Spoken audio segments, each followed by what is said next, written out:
Hello everyone, it's me again, Jake McEwen, and welcome back to Steel Noise Podcast. Now you're listening to part 2 of the episode with Teka Wilson.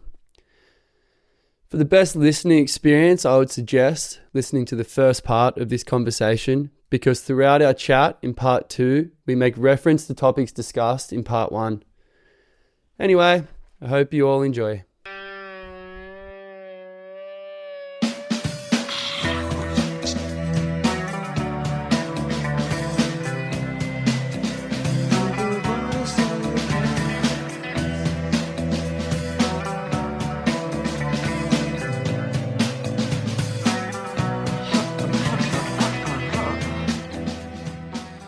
All right, we're back. Quick piss stop. Stock up on a few beers. Get Cheers. ourselves tuned up, and let's lock back in part 2, eh? Mm-hmm. Sweet. All right, so we've pretty well. Do you have anything else you want to touch on with the bullfighting rodeo world, or do you reckon we've No, we've given covered that. We've given it a pretty good whack, huh? I think so. Okay, cool. Well, okay, so let's get to the other side of everything. You're a father to 2 girls, Mm-hmm. Danielle and Shayna, good friends of mine. So how old were you when you had them? Well, I was married at 21, so I think it wasn't much longer. It was only a year before Danielle was born. Yep. So 22. Alison and I might have been 22, just coming on to 23. Pretty young. Young, yeah. If I could change not that I would change anything, but I've had the chance to change anything, I probably would have done it younger. Younger? Yeah. Really? Yeah. True. Younger than 23? Why not? I mean, true, yeah. It's just we get along great. We're really good friends. We get along wonderfully. You know what I mean? I follow in their music and I follow them in their horse riding. You know, whatever they do. Yeah. Both girls, both girls live at home. They got their place. We got a music studio on the farm, as you know. Yep. Shayna's got the mad magic bus that she lives in. I know. I did a bit of plumbing on that bus, remember? Yeah. Threw the hottie on the side, hot water system. Yeah.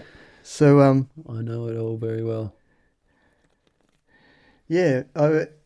Just the age gap would be, you know, Less. instead of being 55 now, I'd be 50. 53 or 52 or something like that. And it's not that much of a big deal, but yeah, it is the way it is. I'm not saying it's anything wrong, but yeah, if it wouldn't have been a problem to me to do it even earlier, and that way the gap would have been a little less, you know. I just felt like I'm pretty blessed in the way, like they do their music and they do their life and their friends and whatnot, and we have some parties at home, and I'm super welcome with them all. You know what I mean? Yeah. Like I just know that You're welcomed or you're welcoming? well, I'm definitely welcoming because Yeah, the farm of course. is what it is. You know, the The people that refuge. have been there and know what it is. But yeah, I'm lucky in the fact that their friends have become my friends in like lots of them. Yeah. You know, the people that come to the music or come to the farm, and you know, I've just found myself in a position as being an older or a dad or whatever you want to call it. I've found that in a position where I've got along with a bunch of their friends, even from high school. Like we used to run little parties at our place when they were 16 years old, like to the point of, I don't know what you'd even class it as, not a trustworthy thing, or I was never a mentor or that type of thing, but let's just say the disco was going on in town and they're all 16 years old. And Danielle and Shayna had already had parties. Shayna was a bit younger at the time. Let's say Danny was 16. Yeah. And they'd been having parties at my place, and they were hanging out in the studio or hanging out at my place doing whatever around the pool. And then we'd get a knock on the door, just like, 9 o'clock at night. Yeah. And it was one of the kids that had been probably drunk some drinks, Yeah. been at the disco, got kicked out by security, didn't want to go home, Yeah. but could go to Teka's. Go to Teka's because you're like the safe haven. Yeah, and it's not as if I didn't somehow inform their parents if it was fucking radical or something like that. But yeah, Yeah. I just was, I don't know, for some reason that fell on me Yeah. a little bit, you know? You were the safe space. You were the responsible adult, yet you weren't going to judge, and you were like, well, you're going to have fun regardless. Why try and pull the handbrake? I'll let you have fun. And I'll just kind of hover over everyone, make sure it's all definitely a hover and look after you type thing, you know? good. Yeah. And we've had some of them move out of home. And just like, well, I'm going to move out of home and live out of here somewhere. And they'd move into the studio and just hire one of the rooms for a couple of months and just to test themselves out. And Calfinator. yeah, well, even before that, when, like I said, when the girls were still at school. Yeah. So yeah, lucky in that regard. I feel blessed in that side of things. I know a lot of their friends. Yeah. No, the farm is definitely a place of refuge. I do a bit of time at the farm. Yeah. It's just like, man, it's such a magical property.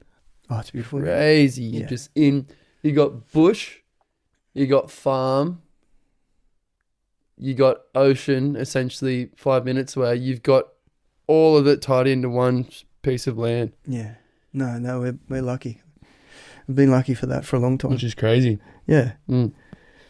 But so I'm assuming you're probably happy to speak about it, but Isaiah. Yep. So who is, or like where's Isaiah from? Hi Isaiah, you're golden. She is golden. She's a mad little dog. I love her, eh? Yeah. She's smart, man. Fire. How old is she? She just turned 10 in August 7th. She's just like, she's streetwise. She's smart. She's like, yeah, well, she's for got a 10-year-old. She's like, look at her two big sisters. Yeah. Yeah. She got gangsters for sisters. So yeah. She's lucky. She's a little gangster herself. And Alison's done well. You know, Alison sorted it all out. How far are we going into this? Well, she is Alison's great niece. Great niece? Mm-hmm. I think that's what you'd call it. So, Alison has a brother. Yep. He had a daughter. Yep. Isaiah is her daughter. So, Alison's brother's daughter. Yep. Has had a daughter. That's right, and that's Isaiah. Right. Yep. She was, she's living in Darwin, and a bit of a mess up with the family, and the mother has passed away, and Isaiah has now come to live with us. Yep. She's been with us since she was, I think she just turned 5. The father? Of Isaiah? Yeah, he's around. He's on the scene, but he's not the nicest. Not the best. He's not parental best parent figure that's going at all right now. We won't get into it too deep. Okay, I was going to ask more questions, but we won't. No, he's just to do with substance, to do with... Yeah, let's just say that. Okay. Yeah. Yep, that's enough. We won't go too deep because it's not necessary. Substance there, so... Yep. Anyway, we've taken... How did that come about? What do you mean? Like, how did Isaiah come about? Was there like a call out, like, hey, like, I need you to come and get this little girl? Yeah. Her mum is called Angeli. She was in a little bit of trouble and, not being able to be the best parent. So at the time, Isaiah was maybe not in the best company. Yep. Whether it be their family, that family, however it was. She wasn't in the best of places. And Alison was asked, she said, can you please go and get my little girl and make her safe? And that's what Alison did. And she's come and joined our family. And now I wouldn't have it any other way. So it's like, which is a cool thing because I grew up with the girls. And I think I was a pretty good dad. We were always on a good level of talking, even when they were little kids, you know what I mean? We worked stuff out and, they were never in too much trouble. They hardly took any schooling. They were tough. They'd stand up for themselves at school and they'd stand up for themselves on the ground. And now they're in a band together. They've been in a couple of bands together over the years. They write some amazing music. Oh, they're insane. And Echo, yep. Sundial. Echo and Sundial now, yes. Is there any others? No, they... Echo and Sundial. Yeah, just Echo and Sundial is the two bands that Danielle and Shayna have been in together. Yep. Yeah. Sorry. Yeah. Just button in there. No, not at all. And Zaya now lives with us, and it's all wonderful. She's great. It was Father's Day today, and dude, you get the little letter that I got off her and the presents. And like, I wake up in the morning and I've got to stay where I am for a second, and there's a whole breakfast organised in the garden underneath the tree that she's done, and there's all signs on the thing. Like, she's super nice. She's super golden. Does she refer to you as Dad? Yeah, she calls me Teka. Yeah. But if she's with her friends and I'm at a school function or something like that, she's definitely she's always mentioning the dad thing. That's pretty. She can call me Dad anytime she wants. She can call Alison anytime, Mother and Mum anytime she wants. Yep. Which is how it's going to be. Yep. And yeah, like I said, she's got two big sisters now that sort her out. Danielle's great with her. Yeah. Shane's great with her. Like, Blake's great. Sam, I can't complain on anything. Yeah, it's flawless, really, isn't it? Yeah, it is. It is. She's in a good spot and a good place. Is she is she adopted? Not yet. You're working on that? Yeah. So when we do, we're going to have a huge big party. Don't forget, you've planned it.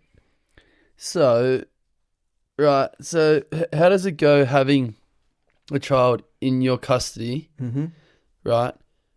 But it's not yet your child. Like, is there some weird grey areas there? Like, how do you execute that? Alison is a primary carer. Okay. Yep. Guardian yet? Or primary guardian carer, if you want to call it like that. Okay. Yeah. Guardian. There's much, you could go into this for hours of the paperwork and of course, and the court things that go with it. But just to keep it short like that, they're in control of, and they know what's going on with her. There's always updates with them. Who knows? The Darwin, it's almost like docs, I suppose you'd call it, but it's Darwin, so it's called Territory Families. Because she's from the Northern Territory, so she's born up there. Yeah. But, Is she Indigenous? Yeah. She's Indigenous, right? Yeah. Quarter, maybe? Quarter Indigenous.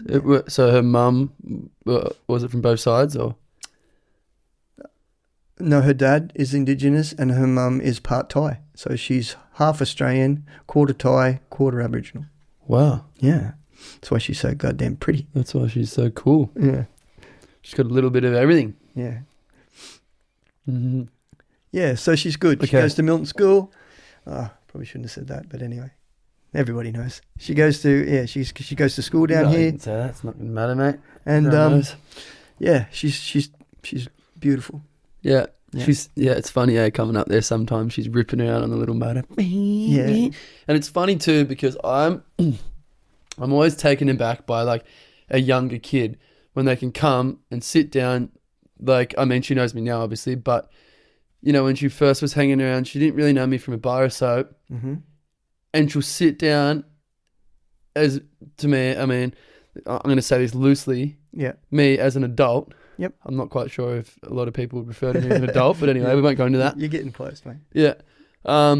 And she just comes down and just boom, and just starts rattling stuff off and having a conversation with me. And I'm like, I wonder, like, I remember, like, just even the other day, I was like, I know she's in primary school, but if you didn't tell me that she was in primary school, you'd think she was 15 or something. Like, yeah, she can talk and she can communicate, and you can throw a bit of cheek at her, you can throw a bit of this, and she's just like so resilient and just like her communication skills are insane. Like, did she go really good at school?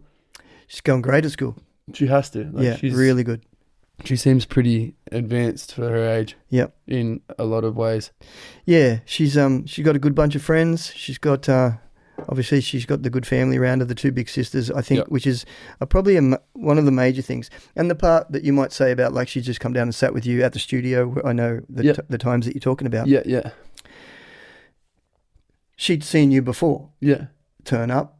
Maybe watch what we watch on TV, the UFC or something like that. They'll hang around when she's cooked up a feed or whatever like that, a couple of beers, whatever, just hanging around the studio. When everyone's playing music in the studio. That type of thing. So she sees you, and then there would be questions. She's straight up. She knows how...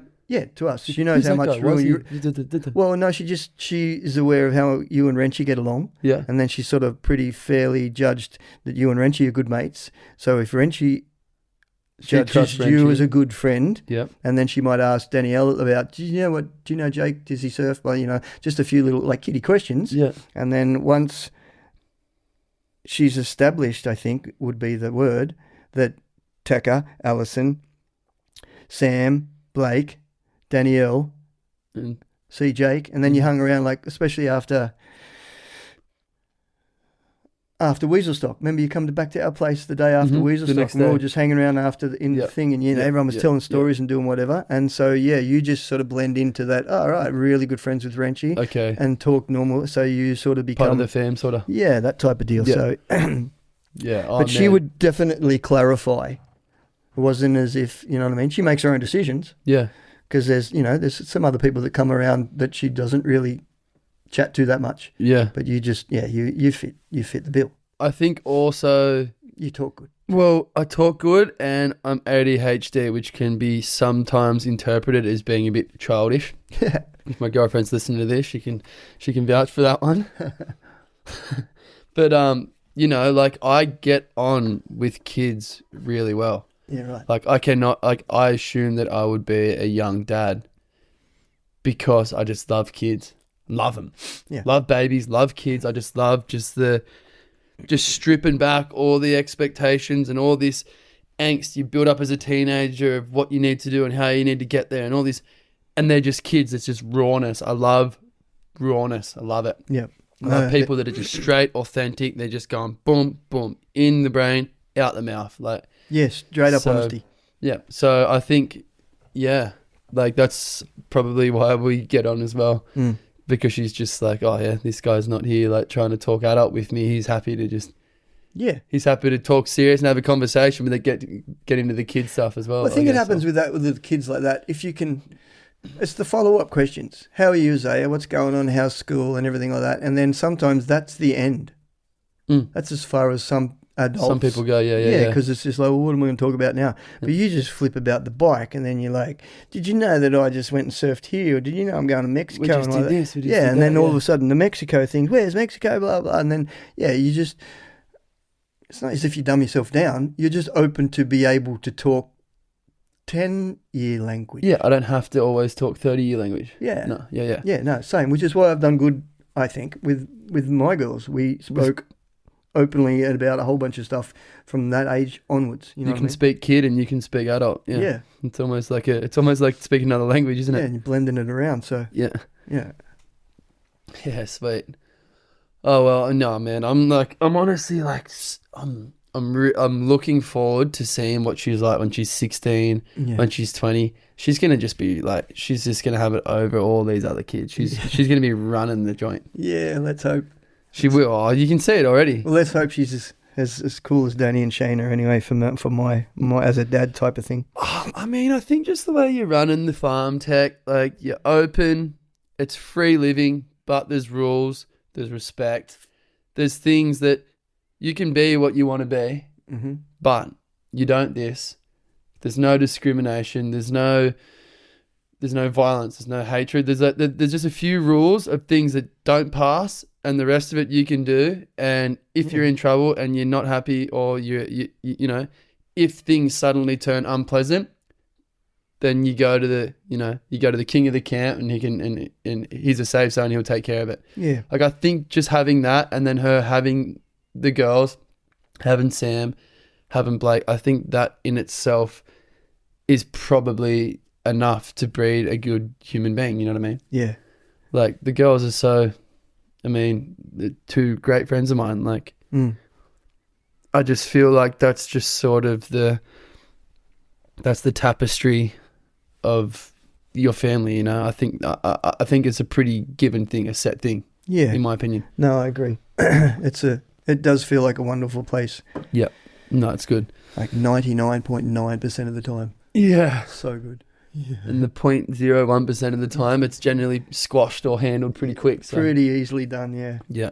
And she's getting into music, which is good, you know what I mean? She sees the girls, because obviously they're practicing at home and the studio's running with Sundial right now. She didn't know Echo, but that's her playlist, you know what I mean? You should see what comes up. We've got YouTube on the TV or YouTube on the phone with the whatever. Yeah. And it's like all the old Echo songs, all the Sundial songs. If you look at her list of songs that she plays. Really? Yeah. That's cool. Yeah. I don't know if you have any of the old Echo songs, but she's I kind of playing them out so good lately. I am. I wasn't like really as involved when Echo, that was when I was living overseas. And that's when I was away for those years. In South, yeah. And then when I lived up Wollongong, so like I wasn't much involved with the Echo side of things, but Sundial's one of my favourite bands. Yeah, I absolutely love Sundial. It's like a cross between Sabbath. What did I say the other day? Sabbath and the Cranberries. The Cranberries that was my mix. Wow, that's quite the gap there, isn't it? Between they're so different. But I don't know. To me, that's what I got. There was another couple that was blended too, but like coming to mind now is Sabbath and the Cranberries. They got that kind of like grimy, that grind of Sabbath, that kind of metal take. Mm-hmm. Yet the kind of melodic. Yeah. I mean, I don't know. To me, that's what comes to mind when I think of Sundial. I think they might have called it. I don't know if they call it Sundial. I mean, I don't know if they call Sundial this, but I know they called Echo. What did they call it? They tried to say post-dream rock. Post-dream rock. Yeah. I don't know if that's still something that they use. They might have said it when they were younger. Like, don't forget that was 7 years ago. Yeah. I feel like they're heavier now. Yes, I believe they are a little heavier, and there's a bit more intricacy. Well, they're older. Yeah. You know, shit. They were writing them songs when they were 20. Yeah. 17, 18, 19, 17, 18, 19. Yeah, it was, I think Echo finished 7 years ago or 7 years ago. Mm-hmm. So Shayna was 20. So all them songs that they wrote together were, you know, from the age of 16 to 20. Yeah. And then all of a sudden, now they're pops. Sundial and they've just, feels like they've matured a bit, you know? Yeah. And now, Blake wasn't always playing the violin, hey? No, he just bought one. This is new, huh? The violin? Yeah. I mean, not as new as the cello, but the violin's kind of a new addition over the past. Yeah. Like he was on guitar, like Echo was a bit more just like pretty traditional, and now there's like the elements of the violin, the keyboard. Yeah. I mean, actually, there was always keyboard, right? Danielle was always on the keyboard. Yes. Well, no, not at the start of Sundial. She sort of just blended in bass, since, right? Yeah, since the album was written and there's bits and pieces, like, you know, layers of guitar, I think you'd call it. Yeah. Then that adds to being able to put into the live show a keyboard, which it fits beautifully, I think. Oh, amazing! Yeah. Yeah, playing soon too. Where? When? Well, isn't Weaselstock's on, and then Weaselstock's in just under 2 months, right? Yeah, and then they're playing Dragon Dreaming. I heard that. That's this weekend, right? No. Next weekend? No, it's in October, I think. Oh. What? Oh, Jasdorf this weekend. Yeah. Next weekend or something. Yeah. I was I told Lucas, who I've had previously on the show, that I was going to go to that, and I'm going to have to disappoint him and not, because it's a good friend of mine who's been living over in Western Australia's 30th. Okay. Are you going over? No, he's come back. He's from here. Yeah, he's from town. And he's back, so we're having his 30th just in Mollymook here. So yeah, right. I won't be attending the Jasdorf this time. Well, that's how I told you about I cut my finger off. Mm. So I played a little bit of drums and a little bit of guitar at school. Yep.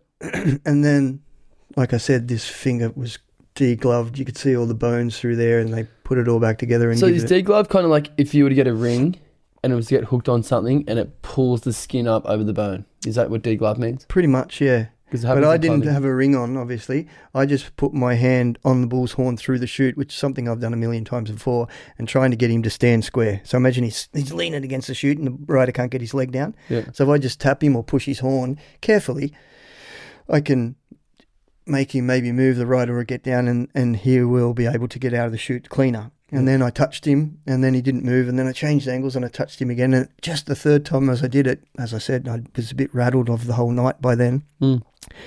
Just as I was coming in like that, he just caught me and just sort of like bang, and he just squashed it against the chute. And as he squashed it, he just like and put the pressure and just rolled the whole finger and twisted all of that skin off. And then I could see the bone, and I could see the bone on this side. And I'm just like, fuck. Fuck, heavy. That sucks. I remember, I don't know what I did. Someone must have chucked me a shirt. So I wrapped it up in a shirt because it was just about to buck. Yeah.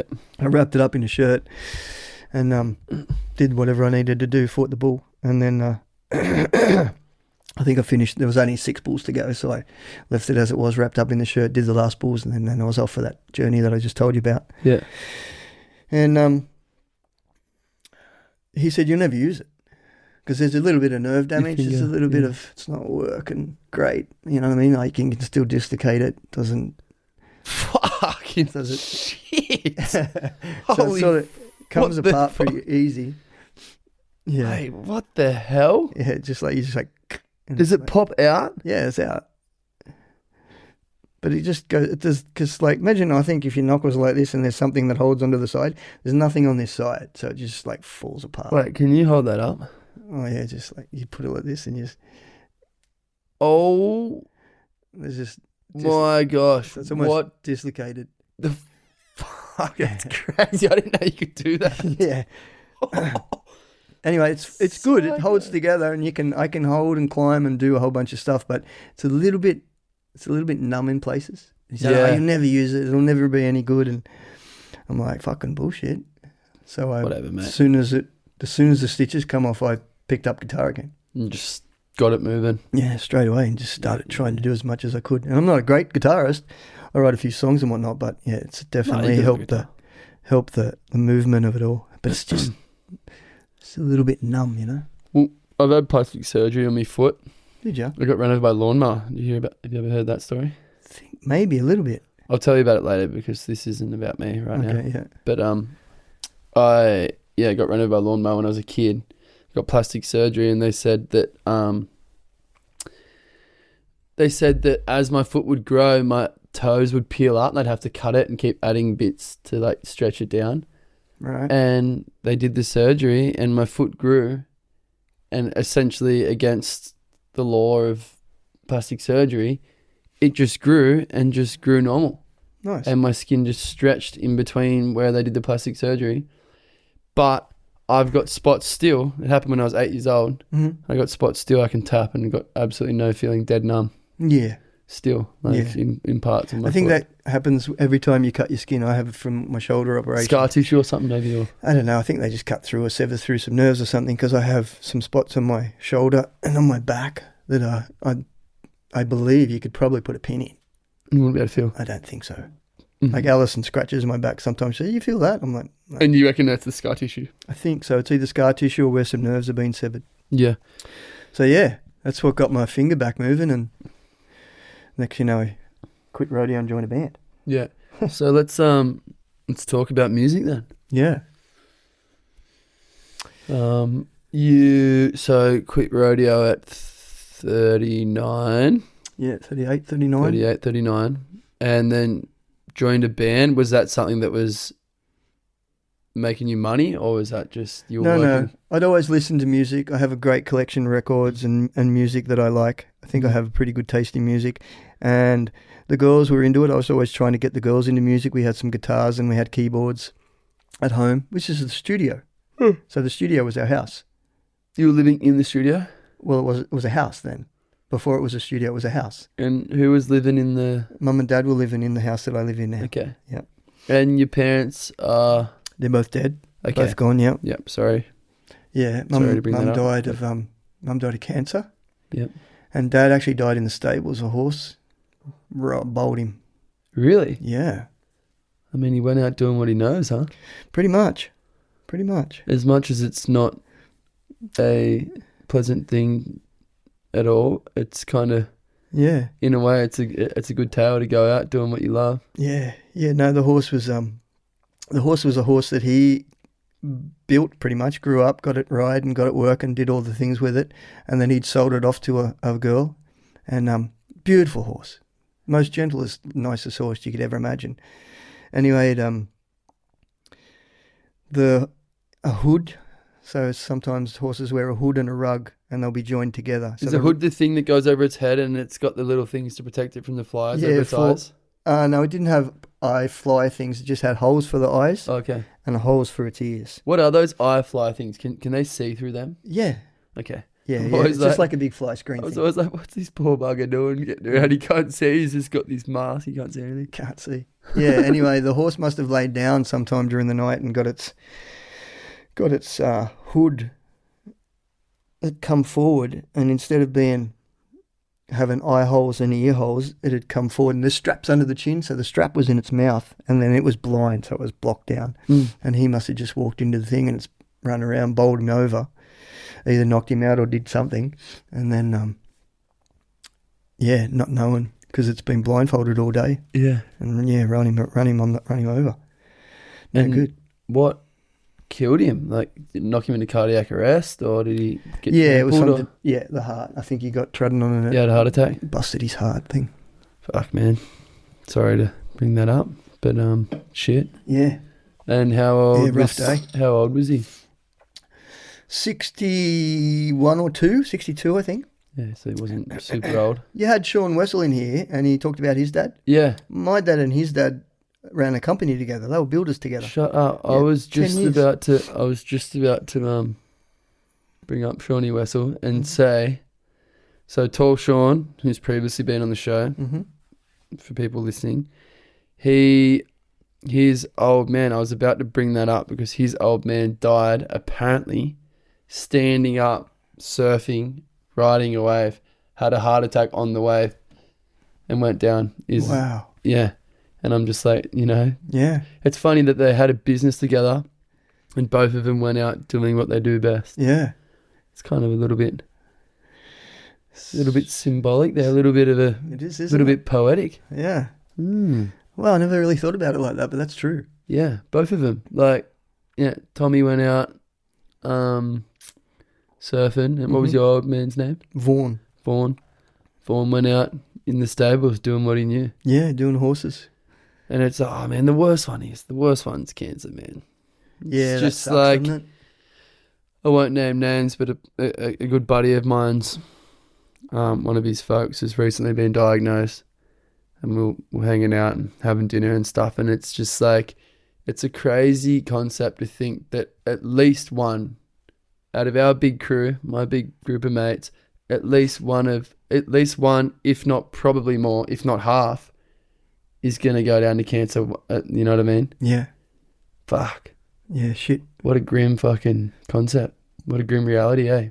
Yeah, it's a horrible one. It's just like, I mean, in my family, there's been obviously cases of cancer. I mean, in everyone's family, it's like, I almost can't even think of many families that haven't been somewhat affected by it.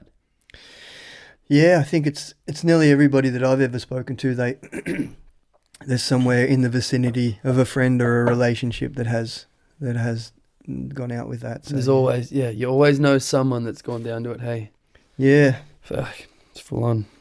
Yeah, and you watch all these YouTube videos, and they cured in the 60s, and yeah, right. I don't know. I don't think so. I always had this like stupid theory that I was like, surely if they're putting people on Mars and the moon and whatever else they're doing, making cars in the States that can drive themselves, and like I thought surely they'd have a cure to cancer. And I was like, surely, but then someone said to me, well, wouldn't you think the millionaires, the billionaires, the high flyers would get that treatment if it was a thing? Like the people that have the money that runs the world. Oh, yeah. They'd get it. So Jobs. Steve Jobs is a perfect example. Well, there you go. All the money in the world. And I think he died of pancreatic cancer. Yeah. And it's like, fix that. Although he did spend 6 months trying to have a carrot juice diet to fix it himself. Yeah. Pretty stubborn. And it's like, there seriously isn't a cure to it. Like, people can do everything, and this little fucking thing is just taking us out. It's just exterminating the human race. It's crazy. Apparently, they reckon it happens twice a day in your body. It starts, but the immune system knocks it off every time. Really? Yeah. Fucking Oh, hell. you just heard about that the other day. Because it's a replicating thing that happens in your body. It just, some enzyme fucking decides to choose the wrong way, and then all of a sudden it starts, and then it's just wow. And the white blood cells just like boom, cop that. Got it straight away, and then it's them times where like as you get older, those things aren't as strong. Well, I don't even know if it's older. It's just the days that your white cells are fucking sleeping or hungover or something.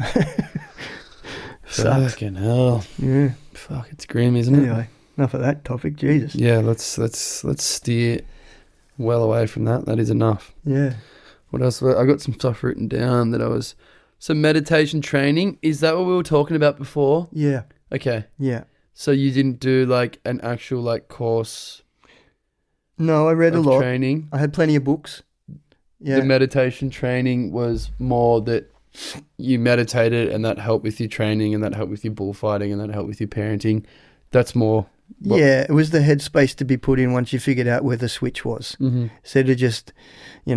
Instead of just not flailing, but not tracking, not being able to stay in the one thought process for a while. I think that's a problem with a few people. They can't stay in the one thought process and get a job done or a job finished.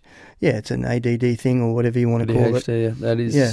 That is. But that self hypnosis and that self meditation thing. I don't know what you want to call it, but that's how I did it. Uh-huh. I put earphones on, put blindfold on, and I thought about not trying to do anything apart from what I knew how to do. You could do it from here. You just leave, walk out the driveway, get in your car, turn the car, pick whatever road you want to go to. And think about the conversation that I need to follow for the podcast. Yeah. I mean, like, in terms of that. Yeah. As simple as that, I think. I've just started, in the last year, I've just started doing it. Yeah. And I don't know if we've discussed this, but had just some pretty traumatic stuff with the past partner that was pretty full on. And I just was kind of like, actually, I just had a couple of failed relationships, not necessarily failed, but I had one that was kind of, it ended, it was a shock to me. And then I had another one that was just like pretty intense. And yeah, a good friend of mine, Jai Walsh, one of my best friends, I know Jai.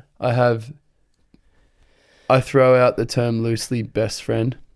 I've probably got 5, 6, possibly more best friends. That's good. But my best mate, and he just started meditating. Like, he's always exploring. He's always into something. He's always got some new avenue. What was his thing last year? He had cold showers for a year. He probably fucking still is. Yeah. And that was just his thing. He just decided, and through the middle of winter, freezing, and he'd just have a cold shower. And that was just his thing. But his thing for a bit was he was meditating every day, and he started sending me ones, and I started doing it. Okay. And for the first few days, I just couldn't just switch off. I'm like, fuck. And then just one day, I just remember just being like, and the spoken part of this meditation is done. And I remember just hearing that and just being like, wait, what? Looking down, it had been 25 minutes. Yeah, right. And I was like, holy crap. Mm-hmm. I just shut off. I've never, in my ADHD mind, since I rolled out of the womb, have I ever shut off. And I did it. Yeah. And it went quiet. That's great. And I found, and it was just saying, like, just find centeredness, like focus on the point between your eyes, was always a good one for me. And I was just like, whoa, I can be quiet.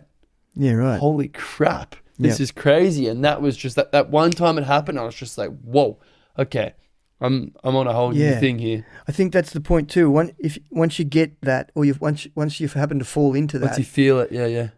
You got to be able to capture the key or the switch that allows you to do it again. You know what I mean? Mm-hmm. Yeah. Which is when I trigged onto the thing that I was talking about.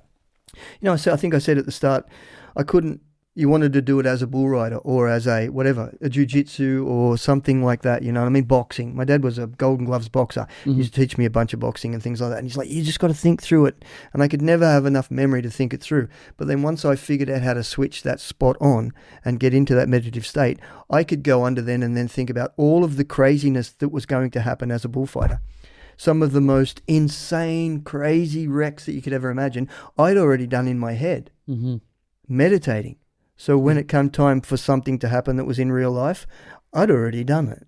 You'd already been there. It was done. I'd already figured out the spot to be. You'd already lived that scenario. Yeah, that's like manifesting. Is that? I mean, not manifesting, not really. but putting yourself. Yeah, I suppose. I just imagined all of the mad things that could happen, and you could probably do it surfing as well. I can imagine all of the crazy things if you're at surfing at wherever it be, Chopu or the biggest of the gnarliest. Yeah. If you had that meditative state where you could switch on, like you just found, and then think of all the craziness that goes on. When that craziness happens, you've already somehow got a memory of it, so you can process the next. Almost spot. like deja vu. Sort of. It's almost like pre-predicting what's going to happen, and deja vu. I've been here before. Let's go. Boom, boom, boom, boom. I have the answers already. Wow. Almost. It's insane. Part of the answers, you know, and it was a definite revelation in my. I don't know what you want to call it, brain growth of that sort of thing, but yeah, it helped everywhere. It helped writing music. It helped being in a band. It helped being traveling. It helped everything. You know what I mean? The situational awareness is, well, you become a bullfighter. I think lots of other things become easy. Yeah. I bet they do. Yeah, sort of. Fuck. I bet. Yeah. Yeah, I mean, mine is obviously definitely less extreme than that. Mine's more like, it helps me with intrusive thoughts. It helps me with negativity. It helps me with overthinking. Yeah. Just, mine's pretty simple. My mind does not sleep. And I'm talking, I go to bed and boom, I dream. The second I shut off, bang, I'm dreaming. And I can lucid dream. So good. And that's what trips people out is I can be in my dream. Last night, I won't go into detail of the dream because we'll be here for hours. Yeah. But after partying too, after my 30th celebrations, I went to bed and I dreamed and I decided consciously, I remember the point in the night, I don't remember what time it was, but I was like, oh, no, I'm not going to bother with that right now because I'm going to wake up soon and I don't want to waste time on these smaller details. I want to continue. I want to go forward at what's going to happen in this dream. Like I want to. Wow, you're directing them. And I directed it. It's crazy, man. That is good. It is whack. And I tell people about it and they're like, what? And I'll wake up in the morning and I'll go, thank goodness I did that. Yeah. It's crazy. That's a good thing. But that's what I mean. My mind is like so over.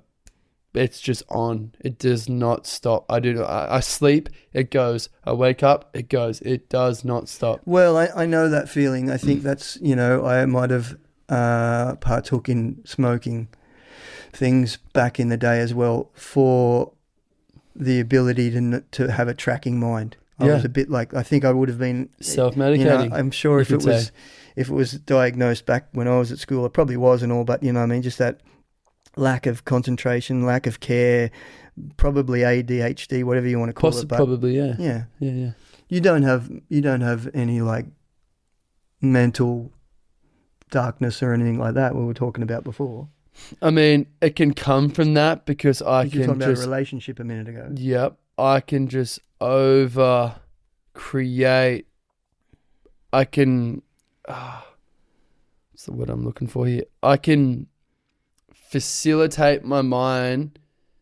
I can sort of allow my mind to go to places that it shouldn't. And that was what was hard for me growing up. I can create a scenario, a situation in my head, and then I can stew on it and just process it and over analyze this situation, this false situation in my mind. Yeah. And then if I've got a partner, then I'm all like, oh, like I've created this, blah, blah, blah, and I project it on them and they're just like, what the hell are you talking about? That is so not something. And that's been something that I've got to then be like, okay, this is my mind talking. This isn't actually a situation. Yeah. This is something that I've created. And but like I'll imagine it so vividly, the exact situation, the exact people involved, that like I can just imagine it.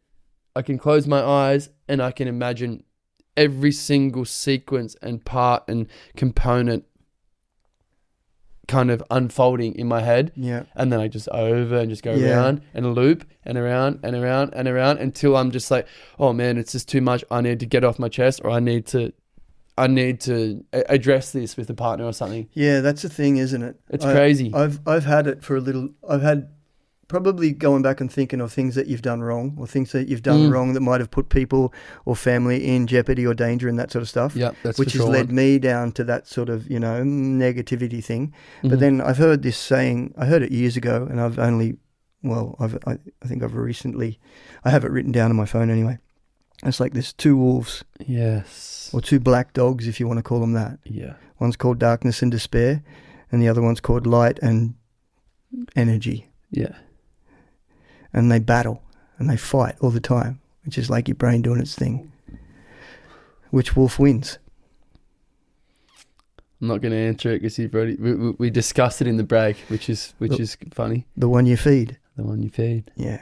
So if you can do your best to get away from that, the process of thought and leaving you into that negativity, don't feed that dark wolf. Don't feed the dark one. Yeah. Feed the white wolf of light and it's and funny, energy. isn't it funny? Isn't it weird that it is so much naturally easier to be a dickhead, to be negative? It's so, sorry, this is probably me speaking for myself, but it's so much easier to be a smart ass, a cheeky prick, a dickhead, and just see it's harder to be good, to be positive, I find like it's more of a challenge to be the best version of yourself, which is strange to me. Like, why is that, Not me. Not you? No, I don't think so. I've been a dickhead, but I don't forget I had kids from 20 at one. Yeah. And there's the difference. You probably miss the years of getting spiteful and angsty and being and finding reasons to be against the world, I guess. I was doing my best to stay alive and be a good dad. Yeah. Yeah. I guess that's probably... And that takes up a lot of dickhead room. It takes up a lot of room because you're accountable for not yourself, but... Yeah. Yeah, no, I was all for them. I was all for the family and for Alison and the kids and staying alive and trying to make a life for them in the stupidest, craziest job ever. So yeah, it didn't leave much room for that dickheadness. Yeah. I believe. I might have bypassed a bunch of that. I'm sure there's people out there that think I was being a dickhead at times. And I have, I've had my rude moments or whatever like that. But yeah, technically I think I bypassed a bunch of that because I had children so young and I wanted to be a fucking good dad. Yeah. Yeah? Yeah. I wanted to give them everything that I possibly could. And that's, that's hard. That's hard. It's hard enough. Yeah. Wow. But there seems to be... That's the thing. Yeah. They're going all right. They're good. Speaking of dickheads, I got me dog out there growling. Can you hear that in the background? I did hear him. He's out there being cheeky, I think. I went to Mongolia with Shayna. I was insane. Oh. Really good. Like me and her. Touch. Oh. You got neighbours. That's, hang on. It's all right. Let me just go and rouse him real quick.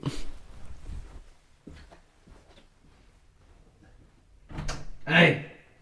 You get on your bed. No more. Very silly.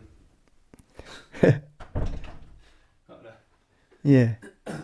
Yeah, so let's talk about, so I brought up Mongolia and Nepal. I'm sorry, I'll bring the mic closer. I brought up Mongolia and Nepal. Yep. And you also threw on top Papua New Guinea. Can we let's talk travel? Yeah, do that. Yeah.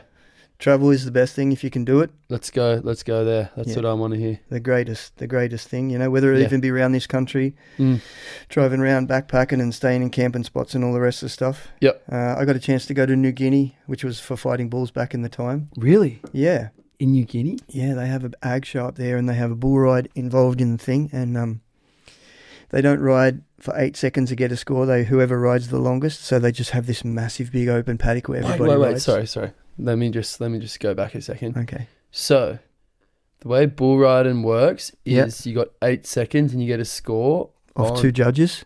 On what? They judge the bull out of 50 and the rider out of 50. So there's 4 different scores. Yep, 2 on the bull, 2 on the rider, with 2 different judges. So do you choose your bull? No, no, that's coming out of a draw. So if you get a shit bull, it can just fuck your whole setup. Yeah, but if you get to them good competitions, most of them bulls will be able to win it. If not win it, each bull could win it on its own. There's definitely a criteria of, there's a top 10% that are the fucking rank ones, whatever, and then it sort of drops off. It shouldn't drop too far. But every one of them bulls, if you scored on them, should be able to get you to a short go, like the finals type thing. Okay. So then, right. yeah, you're judged. But in New Guinea, way different. So that happened to be a small part of it. We turn up, the rascals were there. They were chopping people up with machetes. Everybody said, stay in your resort. You're not allowed to go out. The rascals were like a gang that were getting around in the place against the government and against other gangs. Yeah, it was crazy. And they were called the Rascals? They were called the Rascals, yeah. Really? Right. You could look it up on the internet back in... I'll check it out in a second. Yeah, I don't know what year it was now, but back in the day. Sorry, so back to the 8 seconds. So you've got 8 seconds. Mm-hmm. What happens? You jump on... So crew are getting bucked before 8 seconds though, right? Oh yeah, they buck off and then they get a score then. You don't get a score. Just a blank out. I keep DQ. using my hands and whacking. Did not qualify. DQ. Yep. I've seen that. You need to score. You need to get 8 to get a score. Okay. Yeah. Right. And judged on technique. The bull's judged on what? Yeah, his ability, his strength, his height, how good he bucks, how high he was kicking, all that, how much energy he was putting into it. So if you ride really well past the 8, say you kind of just have like a whatever ride until 8 seconds, mm-hmm. you get past the 8 seconds. Yeah. That's just like whatever. Yeah, it's over. Once 8, you're not scored past 8 seconds.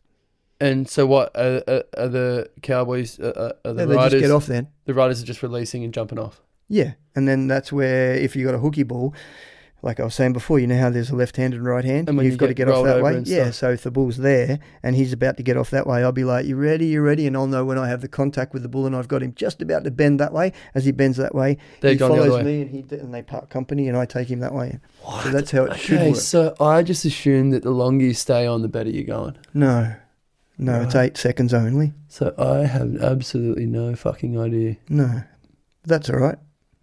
I'm thinking the bull's got a rope around his nuts, and I'm thinking the longer you hold on, the better you score. Well, you're not the only one, mate. There's plenty of people that do think like that. Or have thought like that. I'm gonna have to watch a bit of. Yeah. I'm gonna have to watch some bull riding now because there's a time limit. Yeah, things have completely changed for me. Right. Okay. So hang on. Let's go back to Papua New Guinea. Mm-hmm. Yeah, arrive in the place. The rascals are chopping them up. However it goes. For what? Like, why are they chopping? I think it was to do with 2 different gangs running against each other, trying to get territory. I don't know why. One gang was with the government, the other one was against the government. You could look it up. I don't know enough about it. I just know that the rascals were one of the gangs, and there was people getting chopped up with machetes and whatnot, and it was pretty wild. So when we turn up at the resort, they say, "Look, rascals going crazy. We're going to take you and live you in the resort. If you want food, you want drink, you want smoke, you want whatever like that, we'll go and get it, but you need to stay in here." And I'm like, fuck, whatever. Sucks. Oh, okay. So we stayed in there for the first day, and then me and this dreadlock fellow, I'm like, this sounds like bullshit. We're going. Let's go for a walk. So we walked downtown and met a whole bunch of people, and it was all nice and fine. Rascals were doing their thing, but I'm pretty sure they weren't going to touch anybody like us. We weren't in anybody's rival gang. Yeah. So we do the show, and then I find out that these people are just running in a showground that's as big as a football field, I suppose, and they're just off in the distance. So I didn't really have that much to do apart from just enjoy the show. Yeah. And then we it's on this big showground. It's on the side of a hill. Showground's cut in, and there's hills everywhere. Wait up, let me butt in real quick. Yeah. So what's the size of a normal bullfighting arena? Would you say, like in comparison to a football 50 field? 50 metres across a round circle. 50-50. Something and like for that. our American friends, feet, feet? What? It's like 3 feet to a metre, right? So that would be 150 feet by 150 feet approx. Mm-hmm. Something like that. Okay. Just a it comes in all different ranges, but that's a good average one, yeah. And a football field is how massive. big? Well, 100 metres, so 150 180 yards, I think that is. Okay, so Like, as big as their gridiron field is what they were bucking bulls out in. so they're throwing bulls out in just a and they're huge, just huge playing running, field, and they're they're just all over there, Yeah, and they're you're in the just like, distance, oh, well, shit. like he's still on, and you can barely see him. He's right over there. So, And are you pursuing them? Are you fucking on the foot start I was. chasing? at the start I was, because I thought it was going to end up a bit like, if someone gets stuck, I've got to get them undone. But eventually it was just like, nah, these guys are on their own. I can't chase a football field day after minute after minute after minute. So No. I just stayed around. What I did was keep the bulls herded to the side so they had a free run, not running through a big mob. That's Right. what I turned it into. Wait. Sorry. Explain that again. Well, every time they bucked one out, they never put them back. They just left them out in the arena. Shut up. So eventually there's 100 bulls out in the arena. You're kidding. They're all fighting, banging against each other's heads, and these bulls are not agreeing to each other, and these guys are just And then some lads just coming through. bucking Just straight through the middle, and then he falls off, and then he might fall off 10 metres from a fight, and then one might turn his away from the fight, and he'll want to attack the rider, and it was chaos. Wait, hold up. So Chaos. So this lad's jumping on a bull. Yeah, He's getting flicked. yeah. His bull's taken off into the crowd, and some other bull's like, bugger you, mate. I'm going to have a crack at you too. Well, then he's got to make his way back through that pen. Now, a lot of them are quiet, but there's a bunch of them that are now pissed off. So now bulls are pissed off. Yeah. Not only are you riding the bull and getting booted, Yeah. you've then got another cranky prick who's standing over there going, you know what? I've got it out for you too, and he's coming at. So sometimes Another you're 30. So sometimes you're fighting. How many rodeo clowns are in there? How many bullfighters? One, me. Shut up. Yeah, sick, crazy. It was the maddest thing ever. And Shut you're out there just dodging left, right, and centre, trying to fight 9 at a time because this guy here is now unconscious. And it's not a ploughed arena. Normal rodeo arenas are ploughed and chewed up ground. Like this is just straight, hard packed Just straight ground. cricket pitch, hard dirt. Is it only local lads riding these bulls, or All the different counties of the different places. Whoever was their tribesman that rode the bus. but all Papua New Guineans? Is Yes. that how you say it? Yeah, Papua New Guineans, I suppose. Yep. Yeah. Holy shit. Chaos. What the heck? Chaos. Did that for like 4 days or something while the show went on. Maybe 3 days. I think I did it. I had a day off at the end. They didn't ride. I can't even comprehend. Is there videos of that? I didn't take a video with me that time. Can I find videos somewhere? Maybe. At dinner, let's find that. All right, we'll try and have a look. Let's dig. Yeah, we'll have a look and try and find the year that I was there. And then, the wheel of death. It's got a big wheel and a small wheel, and it spins around. And there's a guy inside it, and he runs and jumps. I had to go on one of them while I was there as well. Wheel of death. That's what they call it, I think. It's like imagine a big A-frame holding up like this Yeah. through the middle, and there's a small wheel and a big wheel. And there's a guy inside the big wheel, and as it spins around, he's just running around inside it, and it's like high off the ground. With a bull? No. This is just like a circus act. Okay. So I had to go in that as well. And then, there's markets everywhere, and they're all selling stuff. But there's what happens, which is probably the most amazing. They had Sing Sing, so everybody's dressed up in their Sing Sing. Sing Sing's like everybody's in their fancy traditional clothing, and they all march around the arena. And this might be 100 different tribes, all in their traditional gear. I've got all cameras of all that sort of stuff, pictures of all that. Keep throwing Some my hands amazing down and pictures. knocking me Mikey. Yeah. So, do the tribes get on? Usually, or Mostly, predominantly, I think. yeah. Predominantly, yes. There was definitely some wars and shit that went on. There was a rock war that happened when we were there, and we got a little bit covered up because you didn't want anybody hurt. Like, I've got pictures of that. It's just 100 people against 100 people just throwing rocks at each other, and you got to, make your way through crew are that. going down. People are getting knocked out left, right, and centre. It's chaos, man. Anyone dying? I don't reckon anybody died. I don't know. I don't think so. What?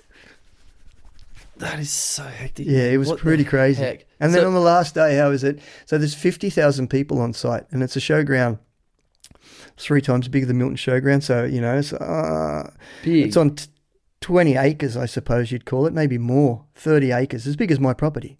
What's and it's that? up on the side of the hill. What's that in, again, for... Hectares? Hectares or yards? What No, they do making acres, so I don't know. Okay. Doesn't matter. Imagine, well, it'd be 2 kilometres up the hill, 2 kilometres and 2 kilometres, like a big square.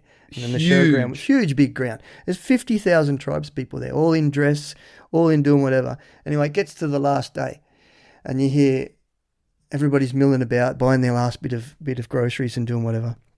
And they say, and then everyone goes, ooh. And as they stamp their feet on the ground. And it's like you can feel 50,000 people stamp their ground at one time. And you're like, whoa, this is insane. And there's like, whatever they say. I couldn't really get the words. And then, whoa. But as I noticed, because I missed the first one, but I got into it at the end, as that's happening, they're getting groupier and groupier together. And by the fifth one, everybody's formed a big circle and they've got their arms all linked together. And it's like, and then they all jump. Bang, bang, bang. And there's 50,000 people stamping their feet, double feet, jumping in the air on the ground at one time. And the trees are shaking. I can't even imagine 50,000 people So for starters. Great. It was amazing. That was one of the highlights of my ever trip. So what, they disperse into the stadium or the seats? Just around the grounds. All around the hills. And then the bulls are in. No. The bulls are over. They're all packed away by now. That's done. This is all just around the market area in the back because they're inside the arena. The arena's fenced off. That's done with. Now I'm just in the market area doing my walking around. I've finished work at the end of the day. Yeah. How are you getting that many bulls? Who's getting those into the? Oh, they go home easy. They just rode around them on a horse and they all just pushed them back. That wasn't a very big deal. Okay. Yeah, that's really easy. Okay. They'd done with fighting. They'd all separated themselves by then. Right. Yeah. Okay. And then, that was it. That was the last pretty much closing ceremony and everybody woo, woo, woo, and stamping their feet together and trees are shaking. Far out. It's really good. That is insane, man. That is insane. Oh, man. Okay. So that's Papua New Guinea. Mm-hmm. Let's go Nepal, Mongolia. Are they conjoined or are they? No, they're up the top. Nepal's over here. Mongolia's over here. Separate? Are they separated by completely separate? Yeah. Oh, they're still in that top range. I don't know much about that area. But Russia's in between them and China's in between them. Yeah, okay. Yeah. I know that China and Mongolia joined and that's about... Oh, actually, I know that Nepal and Russia are joined because... No, Nepal and India are joined. Tibet's above that. China's above that. Right. Yeah. I'm just going to pipe down because I'm going to make myself look like an idiot here. Yeah. All right. Let's go into Nepal and Mongolia. So what is this traveling purely yeah, for pleasure travel? Mm-hmm. Not work. No, just on holidays. Yep. Dan Beasley. Mm-hmm. Yeah, Dan was the one wanting to go over. He was the one that facilitated wanting to go over there. Yep. He was he was going out with Danielle at the time. Yeah. And then he was, I think he was getting himself into a bit of a rut. Might have had a few problems. Yeah. I'll just quickly apologise to anyone listening. We're downstairs in the spare room. This is where this is recorded. Yeah. We haven't yet got ourselves a studio, and I have my god sister staying upstairs. I don't think that she's aware that we're down here recording, so there might be a little bit of background noise. Apologies for that. Yeah, but that's what it is. Tech, sorry about that, mate. One day we'll get a studio, and we'll do a catch up episode, and we can touch on things without the background noise. Mm-hmm. Anyway, back to Dan Beasley. Yeah. Back to Nepal. Yeah, so Dan was like, he was wanting to talk about a bunch of stuff and wanted to be in a place that was pretty spiritual to be able to talk about that type of thing. Mm-hmm. So he's like, well, let's go, Teka. I'll buy you a ticket. We'll go to Nepal. So he bought me the ticket over there. And then we hired motorbikes and he'd been there before, so he knew a few places to go. So we headed up to Muktanath, to the temple up there. Yep. And so out on the bikes through all the, first 100 Ks the first day and 100 Ks the next day and camping in different places, always little tea houses to stop in. And we got up to Muktanath, hang around up there for a little while, checked out the temples, hang around in the Bob Marley bar. And then he's like, well, we got the best travel insurance you could get. So he rang up the travel guy that he was with and said, I've got altitude sickness, which... maybe he did, maybe he didn't. Pretty sure he didn't. And they said, well, you need a helicopter out of there. So the helicopter came from Kathmandu all the way to Muktanath, which is one of the highest places up there. And up the valley in Nepal. Muktanath, is that like in the, like sort of I mean, this is probably dumb as well, but is that near like Everest zone or? No, Everest, no. Kathmandu's here. If Nepal's a big long thing, Okay, Kathmandu's here. Everest is here. We were up here. So Annapurna 1, Annapurna 2, all them mountains, they were right beside us. We could watch the snow come down. I watched a video on that today, a short video of a guy sending a video to whoever he was climbing with's partner. Yeah. And the guy's up above him, frozen solid. Yeah, right. Dead. Yeah, there's a few of them up there. Which is pretty hardcore, eh? For sure. Yep, sorry. Butting in again. No, that's, well, we could see that mountain from where we were. Annapurna. So, Annapurna's over here, and then you sort of like climb up, you go through Marpa, go through Jompsum. There's this crazy, crazy journey. It's tarred now, but it was dirt when we went there. Hung around up the top, and then, like you said, he got... How are you staying? Like, how are you... Oh, there's just houses or motels you can stay in, pretty and cheap. You just pull up on the bike up front. Bikes didn't make it up to the top. They pulled up about 500. Because what we didn't realise is you're supposed to mix with the carby. So you're taking in more air because the air is getting thinner as you get higher. Yeah, because the altitude, yeah. I think it's 5,100 metres or something like that. It's not super high, but it's high enough for a motorbike to start messing up. Like high enough to when you walk up some stairs, you're like... yeah. Until you get used to it. Yeah. And then, he's... we've got the best insurance ever, travel insurance, so I'm going to call the helicopter. So the helicopter turned up and we're on this dusty little hill and helicopter lands. We get in with our backpacks and sit on the side, falls down off the mountain and just goes through the valley, and the mountains are like right above us.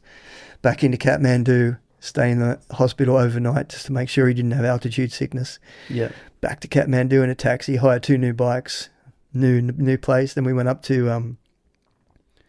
So that altitude sickness was kind of led you into a free helicopter tour through the mountains. Yeah. Is pretty much where we're at. Yeah, that was it. Right. I don't think he was sick at all. We just used that to get a helicopter trip. Well, the bikes were shit and we didn't want to ride the bikes back, so we went to town, bought some new bikes. That's wicked. And then we went up to the border of China at the very top of them where Langtang is. If you watch the earthquake show that's on Netflix right now, Langtang's the valley that got wiped out the whole valley and all the people. Oh, was it because of a mudslide? Yeah, the earthquake slide covered them with mud. Yeah. Yeah, so we were up there like 4 months after that. I've seen that. What's that show called? I don't know. It's natural disasters. Each episode is a different disaster. There's like one disaster. Is that what you're talking about? I think so. Yeah. Yeah. I've seen that. Yeah, and there's a bunch of boys that were walking up in Langtang and they did some wrong things. And yeah, it's a great video. But yeah, we were up there near the border of China. Not so much right in that valley where that happened, but we were just in another one below. But the whole mountain fell down on these people as well. It's crazy. Holy shit. We lived in this valley for maybe 4 days or whatever. How long were you there? So steep. 6 weeks. Oh, that's a stint. Yeah, good stint. Yeah. Good trip. And this is between Nepal and Mongolia? This was about 3 years before Mongolia. So only with Dan that I went to this trip. Okay, so you did the Nepal trip. Yeah. And I'll finish the Nepal trip. I might have a pee and then I'll come back and talk about Mongolia. But yeah, we did that. And then we... headed down to Chitwan. So, yeah, just travelled around the place on bikes for the whole 6 weeks. Right. It's just amazing. Anyway, yeah, got sorted out pretty much. We talked about a bunch of stuff that he wanted to talk about. And, yeah, hopefully he's good. Wicked. All right. Well, we'll take another pause because, again, there's still plenty to talk about. That's all right. This is what we discussed before. This is why we discussed this, because we were like, we're going to have pee breaks here because just the stories that you've told me personally, just being somewhere and just like sitting down having a yarn with you, and then you tell me the stories that Sam Wrench, in case we haven't crossed back to that, Sam Wrench, good friend of mine, is dating Danielle, who is your daughter. Correct. Yep. Just to check back to that, he's told me stories. Danielle and Shayna have both told me stories. And from you personally, I mean, I knew that this was going to be one that we had to really take a break with. Dig in deep. So the break was prepared. The break was pre-planned. So we'll take another one quickly. Yeah. Well, we can come back and touch on that a bit more because there's plenty to say. But yeah, the people in Nepal, the valleys, the mountains. Like you come around the corner, you don't know. We've seen big mountains. You've seen a big mountain, on the TV. NZ. NZ's got some NZ, but I'm just saying you see big mountains. Well, I had seen big mountains on the TV, and on a book, and on the phone, until you actually turn the corner on that motorbike and see that much rock and that much snow all covered in, like it takes up the whole view in front of you. And you're like, that's a big mountain, you know what I mean? And I felt that in the Andes in Chile. Yeah. Keep bucking this thing, swinging my hands around. I got to try and talk with my hands down here. Yeah, I'd like to go to Chile. Yeah, so Chile had big mountains and NZ were, to me, coming around a corner. So I know that they'd be dwarfed compared to that. Yeah. So I can't even imagine. New Zealand's a great trip, isn't it? It's a great trip. Yeah, me and Alison did that in a camper van a little while ago. South, north? South Island. Yeah. Yeah. It's wicked. Yeah. Mount Cook area, we went up there swimming in glaciers. And so good. That's wicked. That's what I mean. Travel is the best thing. If you can get it done, you can afford to. Even if you can't afford to, you should really, really make the effort. Yeah. But even just like the people that you meet. Like I remember we were up in the mountains, and we'd been in the city for a couple of days trying to get out of our kick together, and we've rode out on the bikes, and you pull up at some big sort of, not a cafe, but sort of a family house set up as a cafe, and you decide to order chicken, rice, and whatever you order. Yeah. And you can see them when you order it, they're like, and they head out. Next thing you know, they're walking across the path where we're sitting having a beer with a machete, and you hear, and that's how live it gets, you know what I mean? They actually killed the chicken and chopped it up in front of you, and that's the one that you got in your meal, which took 45 minutes to an hour to do. So once you're out on the road, you decide and learn pretty quick to just eat vegetarian. you always it's funny because you always joke about that when someone's taking real long. What are they actually plucking the chicken out there? But this is they were definitely plucking the chicken. Yeah, that's wicked. They were killing it. Alrighty then. Well, let's have another quick break. All right, and let's get into Mongolia. Yeah. Let's get into, I don't know, I've got a few points written down of things that I had to make sure I remembered. Yeah, as long as you want, mate. I'll have a quick check back over my notes and make sure that we cover everything because I have 1,001 questions. Feel free to ask anything you want. Yeah. All right. Quick break. All right. And we are back. There has been small couple of technical difficulties. Unfortunately, this is being recorded downstairs in the spare room with no real understanding of how it all goes. I haven't really had too many blunders yet, but the video has actually died. My phone, which I've been videoing on, I've got it landscape and I video like 4K. Yeah. Just so then like the YouTube video is pretty crisp and nice. Like if people want to watch it, it's nice. And because this is the longest one I've done yet, it has gone and my phone's died. So we've probably missed maybe, what did you say, 10 minutes? Maybe 15 minutes of talking. Minutes. Just that little bit of Mongolia and... Yeah. So Mongolia, Nepal, I think. Yeah. So for all those watching, I apologize. It won't happen again. Again, it's all a learning process. This is me figuring it out, starting from scratch. So I apologize for that. But anyway, let's not dwell on the bullshit and let's get back to it. So where are we now? We've been in Nepal. Yeah. And we're off to Mongolia. Mongolia. Yeah. Great place. Shayna, we'd always talked about going. We actually talked about going as a family, but it's very hard to get all of that together. Yeah. And then Shayna was watching, some videos on YouTube and whatnot, and the eagle hunter thing, and how commercialized it was getting, and how the old eagle hunters are drifting off, getting old and finishing their life, and they're trying to get their young kids into it, and it's hard to get their young kids into it because they now have iPhones and towns and cities that are a lot closer to get to. That eagle hunting shit's crazy, eh? The on horseback and then they... Yeah. It's wild, isn't it?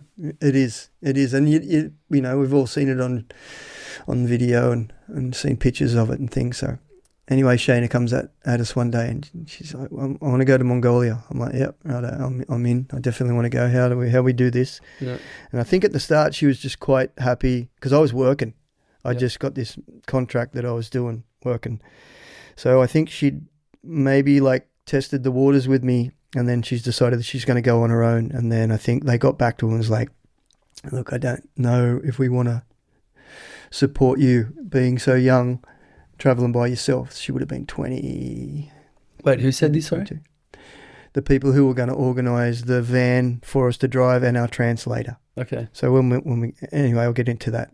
So she come at me and said, they don't want me to go by myself. Will you come? I'm like, yeah, I'm in. So let's go. So we organised it, emails backwards and forwards. And you got to go through a guide. You have to have a guide or a trekking group that organises it. Right. And so they come at you with an agenda of like day one, we're going to travel for this many hours, and then we're going to see this waterfall, and then we're going to travel 9 hours, and we're going to see the Gobi Desert, and you know, it's got all this stuff. So Shayna emailed him back and said, look, no offence, but we have waterfalls. We've seen waterfalls, and you've got 6 on the list. We don't care. No offence, but and you can cut the Gobi Desert out because we're going to do that separately on our own. So what we want to do is we want to go from here to there to there. So we pretty much structured our own thing, which turned it into 6 days or whatever it was with the Eagle Hunter. So instead of like 1 day or 2 days that you get, we got to embed and live in their house with them. So we're out, seen a waterfall, seen a whole bunch of stuff, live with one Eagle Hunter to start with, and live with his family. Biggest Mongolian man I've seen. Must have been 6'6", huge, big man. So we get on a couple of horses and ride out there. Well, let's just say, let's go back to the start before we get there. I'm jumping the gun. We land in China. Yeah. Yeah, Beijing. Check out Beijing for the first day. We've got to make our way to the bus station, and then we've got one of them buses that's got the sleeper beds in them. Yeah. Yeah. So we get on the sleeper bus, travel all the way across China, get to the border of a town's called Erlian. So we cross the border, get through customs. Chinese side's hard, Mongolian side's easy. There's a bit of no man's land in the middle. Get across on the Mongolian side, and then we get onto the Trans-Siberian Railway, which is the longest train I've ever seen. Must have been, God, I don't even know how long it was. The train itself, like carriages. Yeah, and there's two motors, and then 2 motors in the middle and 1 motor at the end. Yeah. Like it's 2 k's long or something. Wow. Like it bends around a corner and you poke your head out as best as you can out the window, and you can't see the front. Wow. It's insane. Crazy. Yeah, so, and we got a sleeper cab, and we're traveling with a Taiwanese little couple, one of their first trips out, and Taiwanese is not liked in China, so they struggled to get across the border. Really? I don't know about it, not liked, but they were quite, it was hard for them. It was definitely more hard for them than it was for us. Yep. So anyway, we get to Ulaanbaatar is the capital city of Mongolia. Beautiful big city, very old in some places, very new and modern in other places. You know, there's skyscrapers, and some roads are great, some roads are horrible. Stay in a hostel there for a couple of days, check out the sights, few temples, few places, you know what I mean? Check out the big Genghis Khan memorial, which is, I don't even know, 6 stories high. It's him on a horse. You go up through the elevator. Genghis Khan? Yeah. Genghis Khan, they say it. Is that how you say Genghis Khan? Yeah, they do. Yeah, okay, sweet. I'm saying it wrong then. Genghis Khan, which is fine. Genghis Khan's very... yeah. It's Australian, man. The Aussie version. Genghis. Yeah. So, sweet. yeah, it's Genghis Khan. Genghis Khan, yeah. And, it's this silver structure, and it's maybe 4 to 6 stories high, and you go up through an elevator through his front legs, and it takes you onto his chest, and and there's an auditorium area in there where there's a whole bunch of, artifacts and paintings and whatnot. And then where the horse's head's curved over and his mane's really wide, you walk up a whole bunch of set of stairs and you can sit right between his ears. Like it's huge, massive. And he's right behind you, like this big bearded guy sitting on his horse, and he's as big as this house. Fuck, that's insane. Really good. Yeah, you got to check that on YouTube. Wicked. All right. So hung there for a few days, checked out a bunch of stuff, bought our supplies that we needed at the markets, and then took a flight out of Ulaanbaatar to a place called Altai, which is as far west as the biggest civilization to the west, almost near Well, it's in the Altai Mountains, in the Tavan Bog area, they call it. So it's nearly to the border of Pakistan. Right. Not Pakistan, Kazakhstan. So you get up there, get in, and you meet your guide, which is driving the van, and you met, his name was Aituk, and then you met the girl, I can't remember her name right now off the top of my head, and our guide was our translator was Shokan. So we get in the van, put all of our gear in the van, and we head out for the whole day to start with, check out a few sites on the way, and then pull up at the eagle hunter's place. So we stay with one eagle hunter to start with, and it was just pretty much like a day trip. We were with other people. Yeah, and it wasn't really what the second one we planned for. So it was just a whole bunch of people all riding around. Guys got an eagle, do a little bit of hunting or pretend to hunt. Beautiful lakes, beautiful, crazy moon-like landscape. You know what I mean? And then we leave there, and then we travel through. We're in them Russian vans. It's a 4-wheel drive van, Yeah. It's a moonscape. Mate. Those things are chank. Yeah, it's got double gearboxes and whatnot. So we're like, I think I took 5,000 photos. Wow. Yeah, you could just poke it out the window and click without even looking, and you get a good picture. Wow. Yeah. It's insane. And then so we finally get to with the eagle hunter that we're going to stay at, which is in the town of Altai. Ardak was his name. Can't remember his wife's name. Anyway, so we get in there and we go on the first day. We say to our translator, we're like, we have horses, we have a farm, we can ride good. And you're like, we look at the translator. What did he say? It's like, he says, yeah, everybody says that. I'm like, oh, okay, righto, fair enough. So we get out, ride around, do our things on the mountains, and he just takes us up these. So we're in a big valley. And the valley would be maybe 15 kilometres wide, I suppose, like that. And here just like turns straight from valley, straight up into the mountains, snow on top of that. Yeah. 5Ks that way, snow on top of the mountains over here. So you just head out along the flat, cross the creeks, and then hit the mountains and then take these passes up. As you go passes up, you get to an area at the top. And so there's our translator, our eagle hunter, Shana, and myself. Yeah. And so there's 4 of us up there, and he picks his spot. Once he picks his spot, he goes and he separates us, and we go 100 metres up the mountain that side and 100 metres up the mountain that side. And then he has the eagle on his head. He takes it. If we see something down there, whether it be a fox or a marmot or a hare or a wolf or something like that. I don't know if we saw a wolf, but not for an eagle to hunt. They ended up shooting the wolf and was attacking his sheep. Yeah. So he takes the hood off the eagle and it scoots down the mountain and attacks and tries to catch whatever it catches as it goes down the mountain like so fast. Must be doing 200 kilometers an hour. And then if it doesn't get it, we head down the mountains just as we see it fly, and we block whatever the prey is back towards where the eagle is, and it circles around and goes at it again. Wow. Yeah, it's so insane. Those videos are crazy there's all over like Instagram and stuff. There'll be little snippets of those eagles. They're taking out wolves, eh? Some of them. They're huge, right? Yeah. What, like from me to you, wide, would you say? The eagle? Yeah. Like if I had the eagle that was on my arm like that, he would be from corner to corner. Like he's bigger than my arm span was his wings. He weighed 16 kilo. What? A bird? He weighed 14 to 16 kilos, something like that. Shit. And they've got like an antlers horn that sits on the saddle, and you've got this massive glove on. It's like having 3 welder's gloves on. So it doesn't puncture it? Yeah, and even then you can feel them. And then you come out and you have a look when you take the glove off, and there's puncture marks on your arm. Not puncture marks, but like dents, divots. Bruises. Yeah. Fuck. Holy shit, man. I didn't realize how that big. I've seen videos. Like I used to watch it. I remember one of my most looked up things on YouTube was the Mongolian eagle hunting. Oh, you have to do it, mate. Because they're Come and get some horse riding lessons at home, so you're at least a little bit good. You ride a horse? Oh, I can. You can sit on? Yeah. Yeah. I can ride a horse. I can steer and pull and get it going. You're away then. Yeah, I can ride them. Come out a little bit of practice before you go. I'm not like a wicked rider or nothing, but I can do what's got to be done. Mm-hmm.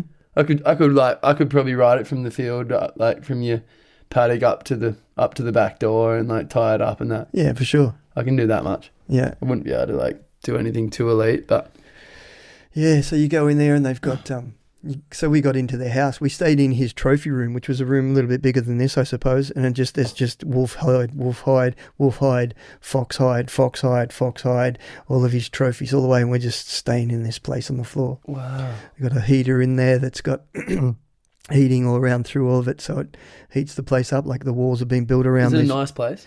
Nice house or? No. No. No, it's just... little clay hut or something. Yeah, it's door part. They were building a brick house when we were there. I think that's the part that they liked as well. Me and Shayna embedded ourselves a little bit with them, you know what I mean? So we were living in the house, we were eating their food.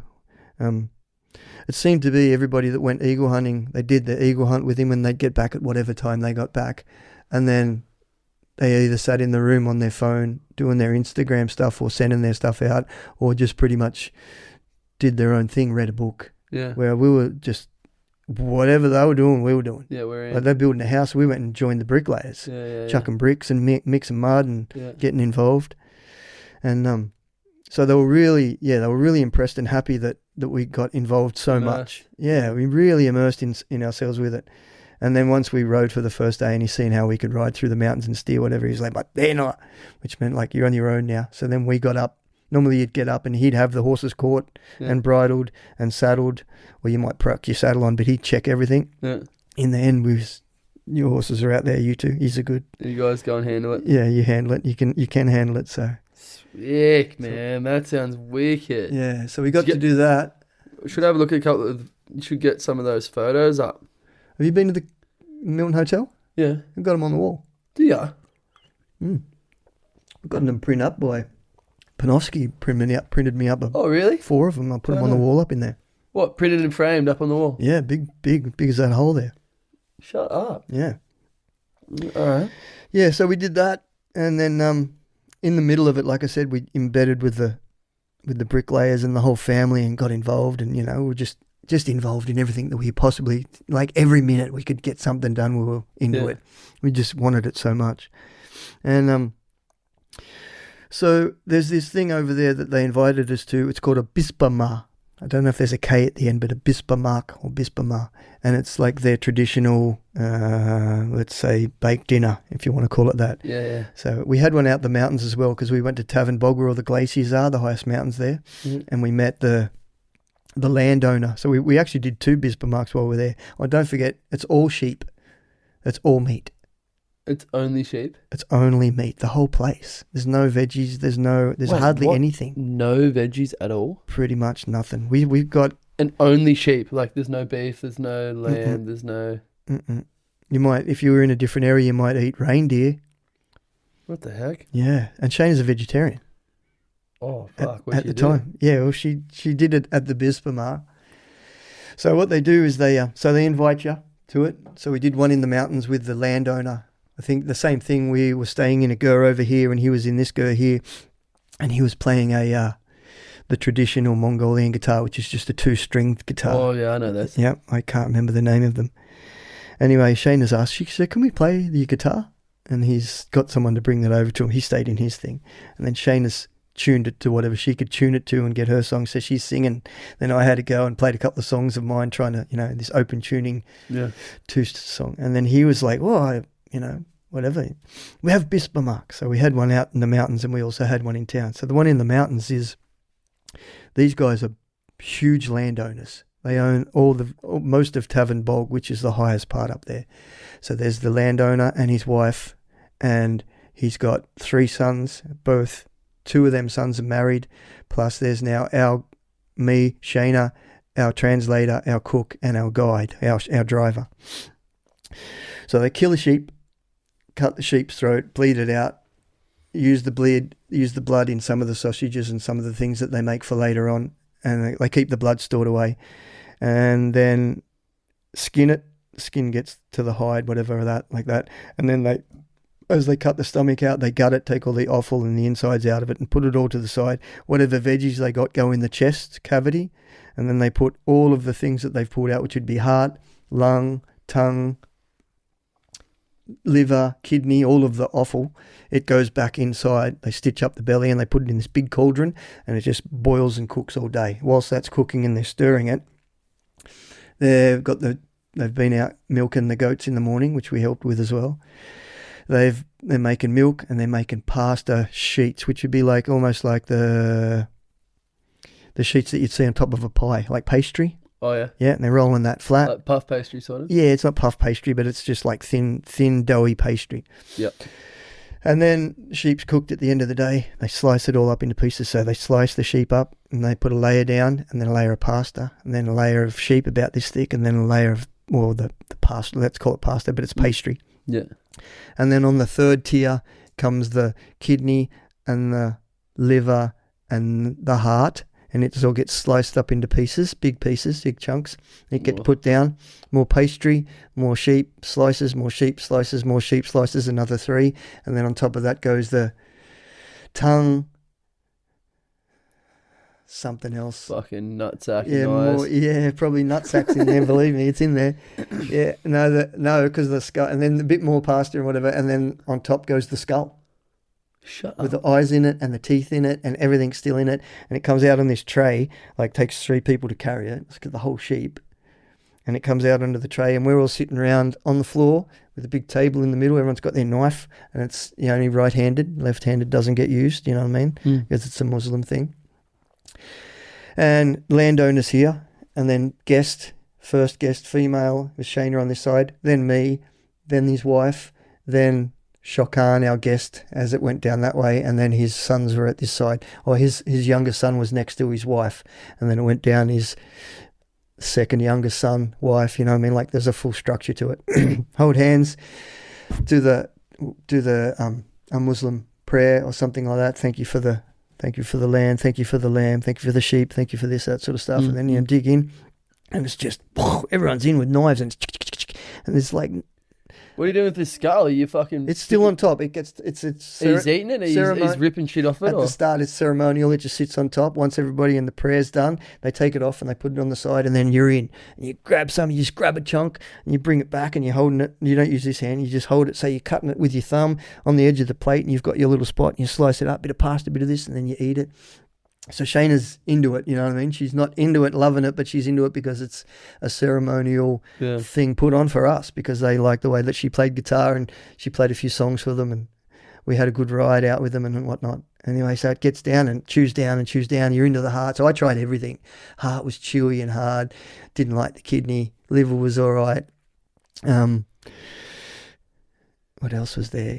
Lung. You eat the lung. It's just a frothy, looks like seaweedy, foamy stuff. Insanely hard. And there's, all the juices are in the bottom and whatnot. So you get as much pasta as you can and wrap it up.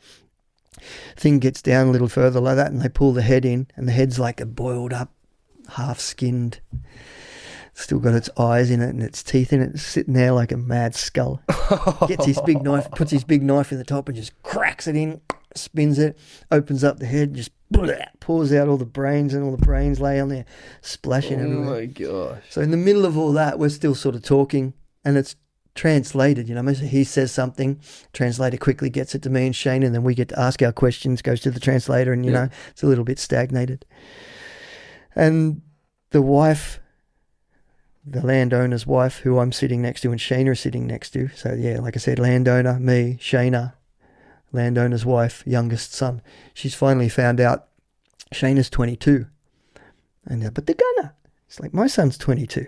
It's like, wow.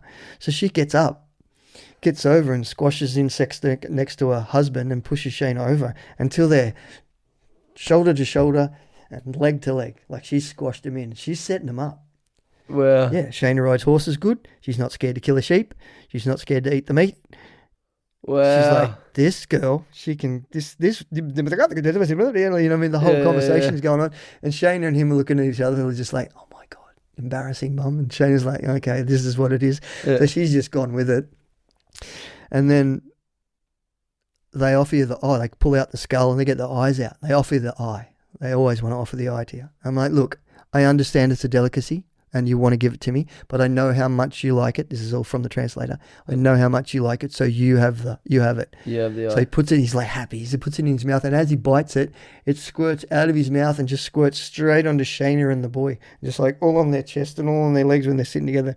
And Shayna's just like, fucking hell. Oh my gosh, that would be so hectic. And I've just looked at her and was Joe. like, it's a bonding moment, Shayna. I said, you're definitely getting married here. You could be married by the end of the week. We may never get out of this country. Holy shit. So yeah, and it chews down and you eat the brains. The brains was alright. It was a bit like porridge. It's all juicy. It's hectic. Especially for Shayna being a vegetarian at the time, and there's just Fuck, man. knives That is so gnarly then if they're Joe copping that. That's like torture nearly. And we got two when we went in. So that was out at Tavern Bog, and then when we left there, and then we moved in with the Eagle Hunters, and then we joined the bricklayers for that day. Yeah. They're just like, oh my God. So we went for a trip into Altai to get some supplies and have a look at the town. And the town's just coloured buildings everywhere. Everybody's got it fenced off in case of wild animals and wolves and whatever that goes in there, and the wild yak that get around. And there's just dirt laneways everywhere. So we go into town and yeah, same thing. But this one was in a house where the other one was in a gur, which is like the tents that they live in. Is a gur like this is the Aussie version of gurt? Like those tents that have the opening at the top? No, a yurt. Yurt. Yeah, Yurt. I believe, yes, if you could say yurt, but they call it a gur. Yeah. Oh, fuck. How is the Australian version of things like that? I know. Yeah, yurt. Yeah. Staying in the yurt. What was that thing we said before? Genghis Khan. Yeah, Genghis Khan. Oh, shit. So then we drive back from this Bismarck, and this is another part of it. They don't just sip on a beer like this. There's none of this just having a sip of your beer. Yeah. You've got a glass about this big and a glass about this big. I'd say that one's a 7. You know what a 7 is? Yeah, you've got a schooner and a midi and then a smaller one. Like a kid-size one. Yeah. That's the beer glass. It's like when you get the small, when you get a short rum and coke in that little glass. Yeah, that one. Yeah. Right, so that's your beer glass, and then you've got it's like a triple shot glass. Yeah. And then whoever's the hostess of the house, she comes round and one gets filled with vodka and the other one gets filled with beer. And the table's fucking full of beer and full of vodka. There must have been 4 bottles of vodka on the table. Shit. And that's it. And they don't drink it. It just sits there full. While you're having a little snack on a bit of cheese. They have the goat's milk cheese and whatever like that. So you're sitting there and they're talking and everybody's talking amongst each other. And then all of a sudden you'll just like pipe up, I'd like to thank bloody whatever he says, and some sort of, little speech. And every time when he finishes the speech, skull, vodka, beer, clunk, clunk. Booyah, skull. There's no, because it's sort of Russian, Kazakh. No yeah. Because where we are, Mongolians are in Ulaanbaatar, but we're now at Altai, and the border used to be here. So they're actually Kazakhs. Wow. Now the border's moved to the middle of the mountains. They become Mongolian, but they still run as Kazakhs. Yeah. And it's like a half Russian-y, it's crazy language thing. Wow. And so vodka down, beer down, and we've done 3 of them, and I've gone out to the toilet and I said, come on, Shayna. I said, we have to get this out. She's like, I no joke. So I'm quite good. I get outside, I put my fingers down my throat, and out comes 3 vodkas and out comes 3 beers. And Shayna's like, nothing come out but like a little bit of liquid. And I'm like, you have to try harder than that. She's like, nothing's coming up. And nothing's coming up. So she is drunk. She's by the end of it, blind drunk, and they're all trying like, yeah, Miss Margot, we're keeping this one married. It was insane. So we drive back. Shayna wakes up in a cot in the trophy room with all the wolves and the shit everywhere. Her cot's fallen down on the head side, like a cot with the 2 legs that come out. Just imagine like a stretcher. Yeah, camping stretcher. Yeah. But Shayna's been rolling around or done whatever. Probably as soon as she got in, I was drunk too, but so her head, legs fallen down. So she's woke up upside down with a throbbing headache. Oh. And all the blood to your head. All the blood to your head. It's like sleeping in your van when you're facing down a hill. Yeah. And then Arduk comes in. He's like, we're ready to go. Ready to go. And then he says to the translator, he says, today we go where the tourists don't go. You ride good. I'm like, yeah, great. And Shayna's like, she got well pretty quick. She wasn't sick as, she wasn't throwing up all the time, but she's definitely woke up and went like, oh my God. Far out. Now we've got to ride for the next 9 hours. Anyway, so we go up through this mountain, and I've got a really nice little speech that I wrote out on my Instagram. Through the mountains, and the sun's coming up and doing whatever. And he takes us to this high point. And literally, I'm telling you, imagine steep mountain of about that angle coming up on one side, and the other side straight. And when it gets to the top, there's all these little peaky bits of the mountain. It's like a shaly mountain. It's as wide as that table. So it's 900 wide. Wow. I have a picture from the horse looking down past my leg, and it's 1,000 meters. Shut up. Straight. Sheer cliff, 1,000 And meters. my horse has got its reins tied to its mane. I never steered it once. If I was galloping along chasing something or having to go down a mountain, I would steer it then. But through this whole journey, I just left it alone. Anyway, we get up through the mountain, see that pass. This is, like you said, where the tourists don't get to go to. And he took us down another way, a little bit further, and we get down to the valley on the other side. And his phone rings. And I'm just like, it's so amazing. Like, we're in the middle of nowhere, and they're all got service. And he's got like this little Nokia phone. He picks it up. And there's all this full Russian noises going on. He pulls out the binoculars. He's looking up on the hill. A wolf's come in from the China side, and it's attacking his mob of sheep. He's probably got a mob of 200 sheep sitting up on this little valley, and you can see them all. They're a kilometre away, so you can't see much with the open eye. But if you look through his binoculars, you could see. And he's got two boys coming. One of them's his brother's son and his son. They both got guns, and they're coming over the mountain to shoot. So he's trying to direct them not to shoot at each other because they can't see each other. So he's getting one to go back up here so they can shoot at like this. Anyway, it kills 3 or 4 sheep. Might have killed 3, but maimed another one or something. And then they finally shoot this wolf. And we're down in this valley. And there's me, Shana, our translator, and eagle hunter Arduck. And he's fucking losing it. He's cranky as hell. You could see him. He's fucking get on. He just like looks back. He's like, he yells out something in Russian. And our translator like, we got to keep up. So he's just gone. He's galloping. We got to keep going. Through the valley, up through the side of this mountain. And which actually gave me a great scene because we were in snowdrifts. It was snowing. It wasn't snowing. It was a sunny day, but it had been snowing that night. And then the snow's flat. When the horse went in it was up to its knees, and it's fine to gallop through it. Everything was fine. But it went through like this down and then back up. But when it went down into the low area, the snow was at its chest, near its neck height. Yeah. And as it was still galloping through it, it just made, a boat goes through water. Yeah. So off the chest of the horse Just splits it. was 2 wakes that were rolling that you could have surfed in. No way. Yeah, you know what I'm saying? Yeah, like perfect little waves. Yeah, it was just like so clearly beautiful in my head. I never forget it. Wow, sick. Anyway, we follow him up this mountain, and he gets to the top, and he's over the top of the ridge, and it's freezing cold up there. Shana actually lost a glove that day, which wasn't the best thing. And then we get poking down off the other side, and he's with his mates. He's found 3 other gangsters.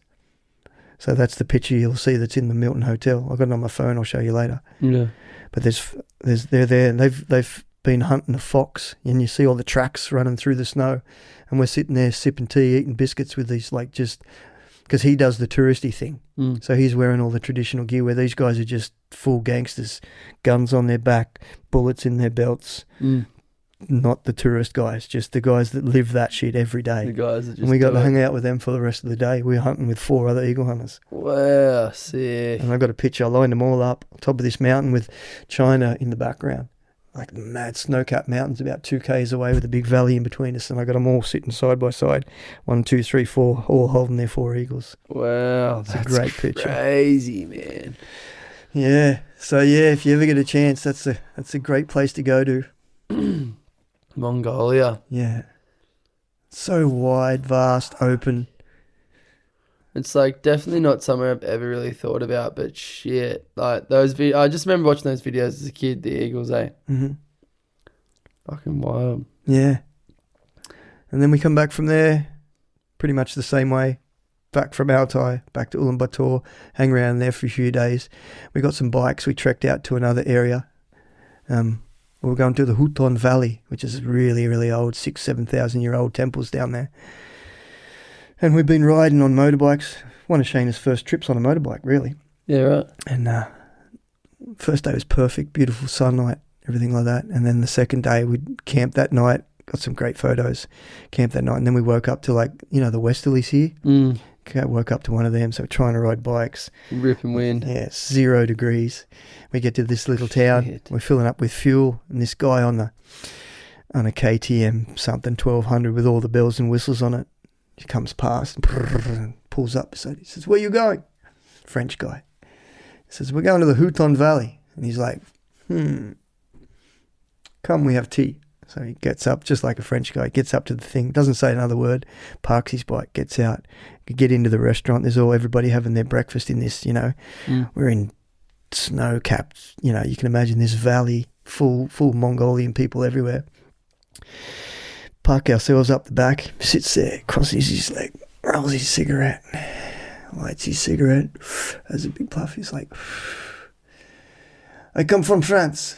He said, "I've done 24,000 kilometers around Russia, around everywhere." He says, "Not once have I fallen."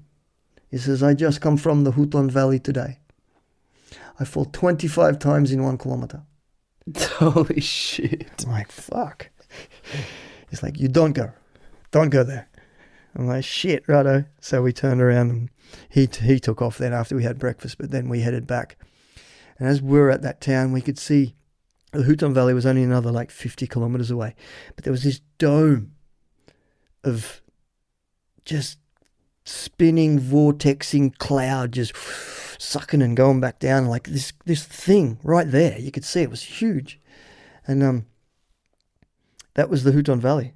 And that was pretty much winter. Fuck. Winter had started, not in the Houton Valley, but somewhere, whatever. Winter was coming. And we turned around and we headed back towards Ulaanbaatar, which is probably 400 and something kilometers. Wow. 2 days solid riding. Yeah, it sounds like it. And it chased us the whole way. No. Yeah, just like rain would catch us if we stopped to go to the toilet or stopped to take a picture. And then we'd just get in front of it. You'd look back and there was just this greyness behind us. And we just got in. Shit, like you didn't go in there. You would have died. Yeah, we would have got stuck for the winter. And it's minus 60 degrees there. We would have been in that valley for the whole winter. Wow. We would never got out on our bikes. Anyway, so we headed back, stayed in a place overnight where we stayed, got a nice feed, got up in the morning, and there was snow on the ground this thick, and it was icy. And it's probably, I believe it was minus 15 riding the bike. So it was probably 0 to minus 5 in the temperature of the day. Yeah. And we're so cold. We'd stop every 20 minutes and just put our hands on the exhaust pipe and warm our hands up in our gloves and get going. I got some video on my phone of that. Yeah. And then, finally got back. Stayed in Ulaanbaatar for the next 3 days, and it had snowed. Winter was in. And when we got to the airport to leave, to go back to China, we were the last white people, they said, that was left in Ulaanbaatar. Wow. Yeah. Just got out. So the airport grinded it to the last. To the last airport closed 3 days later. Far out. Yeah. It sounds so hardcore there, man. Yeah, it's so hardcore. That's what I mean. I've got a bit of a speech that I've wrote up. It's like traveling with your daughter in a place that could just kill you that quick. Whether you fall off a horse, fall down a mountain, freeze at night time, something. Yeah. So that's Mongolia. Then we went back to China. We had a week there. Did a little bit around Tiananmen Square. Climbed the Great Wall. Oh, you did the Great Wall? Did. Spent 2 days on that. Spent the night on it, actually. You can stay the night on the Great Wall? No, you're not allowed to. Huh. But we allegedly stayed on top of the Great Wall because we had our backpacks, and they do a bit of a walk at the end. Have you walk along, it's old and decrepit in places, and sometimes it's a crazy thing to see, actually, to stand on. And then we poked ourselves outside the wall and hid until the security walked away and done their last walk for the night, and poked back up, set up a tent, stayed on the Great Wall, watched the sunset. What? That's sick. Yeah, it's mad. Fuck, that's crazy. Woke up in the morning before sunrise, in dark, had it all packed up before then, and we're on the mountain with our backpacks on and all of our gear on it. This one lady, she must have got up for early walk too, and she's like, "Wow, you're here early." I'm like, "Yeah, we got early." And she's like, "You stay on wall?" I'm like, she's like, "Ooh." Wow. Yeah. That's sick. It was great. I wonder how many people have done that. Probably not many, eh? No, I don't think you would have got in super trouble, but they don't want you to do that, which is, fuck, it's just a wall, come on. Yeah, fully, yeah. Yeah. Wow, Tech. Holy crap, man. Yeah. You got to see the scary places. They're not like holidays. They're more like adventures. Yeah, adventures fully. Dude, my brain's just like humming. There's just so much. It's like the family motto. So much stuff. Live dangerously carefully. Yeah. It's a thing, eh? If you're going to be bad, be good at it. Yeah. Someone told me that once. I was like, all right. I like that. Yeah. Shall do. Okay. Oh, man. Far out, bruv. Oh, there's just so much stuff right there. Yeah. Yeah, no, I've been lucky. I've lived You've good lived like an that. extraordinary life, eh? True, I think so. Just endless, extraordinary adventures. Definitely not the mediocre working in an office and just plodding along, is it? No, that would. I That'd don't kill know you. if I could do it. No, I don't think I could either. No. Well, bruv, I guess we better probably look at wrapping it up pretty soon because we have someone that's prepared us a meal. Yeah. What is the time? 8 o'clock. And we better not roll in too late for that. But thanks so much, mate. I've been thinking about this one for a long time. Ever since I started jotting down people I wanted to interview, I was like, oh, Teka's going to have some gold. I knew it was coming. I hope it worked out good. And yeah, mate, it's been an absolute pleasure. Looks like we've ripped through all our beers and drinks here, so Got everything closed off.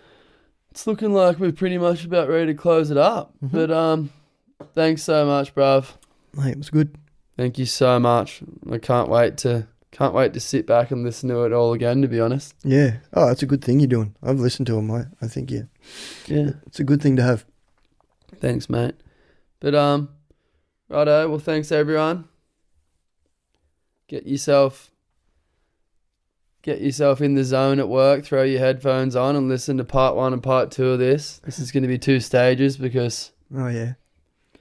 there's been plenty to unpack here. But love you, mate. Love you too, buddy. Let's go and enjoy ourselves a nice soup and kick it back, and Let's do that.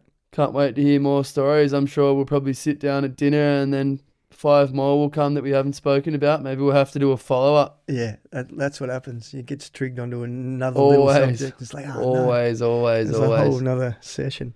I know. All right, bruv. Thank Good. you very much. Thank you. Appreciate it.